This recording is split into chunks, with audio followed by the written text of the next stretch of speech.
Hi hello friends, welcome to சீஸ்கோம். இன்றைக்கி இந்த வீடியோவில் ஒரு கப் பழைய சாதம் வச்சு வாயில் வச்சதும் கரையக்கூடிய சூப்பரான ஒரு அல்வா தாங்க பார்க்க போகிறோம். இந்த அல்வா ஒரு 10லேருந்து 20 நிமிஷத்துக்குள்ளே செஞ்சிடலாங்க. இனி பழைய சாதம் இருந்ததுன்னா அதை வேஸ்ட் பண்ணாமல் இந்த மாதிரி உங்கள் வீட்டில் இருக்கிறவங்களுக்கு அல்வா செஞ்சு கொடுங்க. வீட்டில் இருக்கிறவங்களாம் விரும்பி சாப்பிடுவாங்க. முக்கியமாக உங்கள் வீட்டில் குட்டீஸ் இருந்தாங்கன்னா அவங்களுக்கு இந்த மாதிரி அல்வா செஞ்சு கொடுங்க, விரும்பி சாப்பிடுவாங்க. இது நம்ம நாட்டு சக்கரையில் செய்யறதுனால இது ரொம்ப ஆரோக்கியமானது. வாங்க இந்த அல்வா எப்படி செய்யலான்னு பார்க்கலாம். மிக்ஸி ஜாரில் ஒரு கப் பழைய சாதம் எடுத்துக்கிறேங்க. இது கூட 2 டேபிள் ஸ்பூன் அரிசி மாவு சேர்த்துக்கலாம். கொஞ்சமாக தண்ணி விட்டு இது நல்லா நைஸாக அரைச்சி எடுத்துக்கோங்க. நைட்டு செஞ்ச சாதம் மீதி ஆயிடுச்சுன்னா அதை அப்படியே ஃப்ரிட்ஜில் எடுத்து வச்சுருங்க. மறுநாள் இந்த மாதிரி அல்வாவாக செஞ்சு கொடுங்க. ரொம்ப பழைய சாதமாக எடுத்துக்காதீங்க. பாருங்கள், இந்த மாதிரி நல்லா நைஸாக அரைச்சி எடுத்துக்கோங்க. அப்போ தான் அல்வா சூப்பராக வரும். பாத்திரத்தில் ஒரு கப் நாட்டு சக்கரை சேர்த்துக்கலாங்க. எந்த கப்பில் நீங்கள் சாதம் எடுத்தீங்களோ அதுலேயே ஒரு கப் சர்க்கரை சேர்த்துக்கிட்டீங்க, கரெக்டாக இருக்குங்க. இந்த நாட்டு சர்க்கரையில் வெதுவெதுப்பான தண்ணியை ஊற்றி இந்த சர்க்கரையை நல்லா கரைச்சி வச்சுக்கோங்க. இதை நம்ம கரைச்சிக்கிட்டா இதில் இருக்கிற தூசி மண்ணெல்லாம் அடியை தங்கிருங்க. அதுக்கப்புறம் நம்ம ஃபில்டர் பண்ணிக்கலாம். அடிகனமான பாத்திரம் இல்லைன்னா இந்த மாதிரி நான்ஸ்டிக் பேன் எடுத்துக்கோங்க. இதில் நம்ம அரைச்சி வச்சுருக்கிற பழைய சாதத்தை கொட்டிக்கலாம். கூடவே கொஞ்சமாக தண்ணி விட்டு இது நல்லா கலந்து விட்டுக்கோங்க. இது கொஞ்சம் தண்ணியாக இருக்குங்க. இது நல்லா கொஞ்சம் கெட்டியாகிற வரைக்கும் அப்படியே விட்டுருங்க. அடுப்பை சிம்மிலே வைங்க, அப்போ தான் அடி பிடிக்காமல் இருக்கும். பாருங்கள், இது நல்லா கெட்டியாயிருச்சு. ஒரு 3-4 நிமிஷத்துலேயே இந்த மாதிரி கெட்டி பதத்துக்கு வந்துடும். இதை ஒரு டைம் நல்லா கலந்து விட்டதுக்கு அப்புறமா நம்ம கரைச்சி வச்சுருக்கிற நாட்டு சர்க்கரையை இதில் சேர்த்துக்கலாங்க. இந்த மாதிரி சர்க்கரையை கரைச்சி சேர்த்தும் போது அதில் உள்ள மண்ணெல்லாம் இதில் தங்கிடுங்க. அதனால தான் இந்த மாதிரி கரைச்சி சேர்த்துக்கிறோம். இப்போ இதை நல்லா கலந்து விட்டுக்கலாம். ஃபஸ்ட்டு நீங்கள் கலரும்போது சர்க்கரை பாகும் மாவும் ஒன்று சேராமல் இருக்குங்க.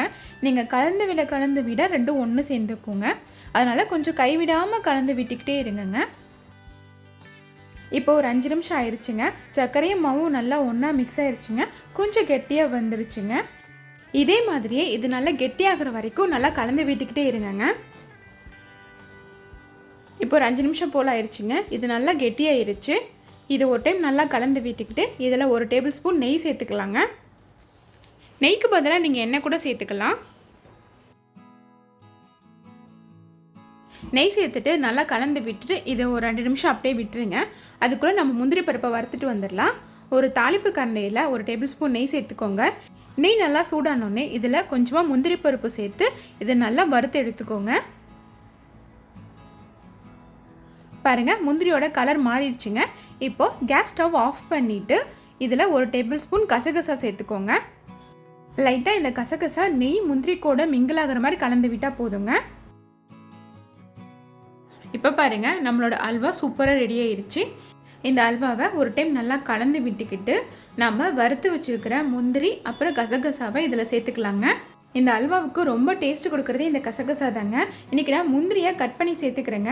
அதுக்கு பதிலாக முந்திரி பருப்பை நீங்கள் முழுசாகவும் சேர்த்துக்கலாங்க. அதுவும் சூப்பராக இருக்கும். இந்த கசகசா முந்திரி இந்த அல்வாவோட நல்லா சேர்கிற மாதிரி நல்லா கலந்து விட்டுக்கோங்க.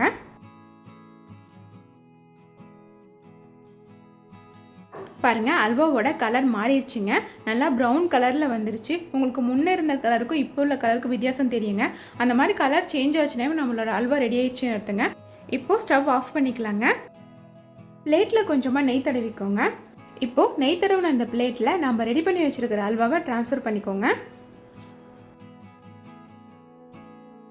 இந்த மாதிரி கொட்டினதுக்கு அப்புறமா இதை கொஞ்ச நேரம் ஆற விட்டுருங்க.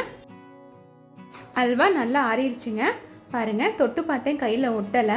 இப்போ இதை ஒரு தட்டுக்கு மாற்றிடலாம். அவ்வளோதாங்க, நம்மளோட சூப்பரான பழைய சாதம் அல்வா ரெடி ஆயிடுச்சுங்க. உங்களுக்கு இந்த வீடியோ பிடிச்சிருந்ததுன்னா மறக்காமல் இந்த வீடியோவுக்கு ஒரு லைக் பண்ணுங்கள். இதே மாதிரியே நிறையா ரெசிபிஸ் தெரிஞ்சுக்கணுன்னா மறக்காமல் என்னோடய சேனலை சப்ஸ்கிரைப் பண்ணுங்கள். அப்படியே இந்த அல்வா செஞ்சு பார்த்துட்டு எப்படி இருந்ததுன்னு மறக்காமல் கமெண்ட் பண்ணுங்கள். தேங்க்யூ.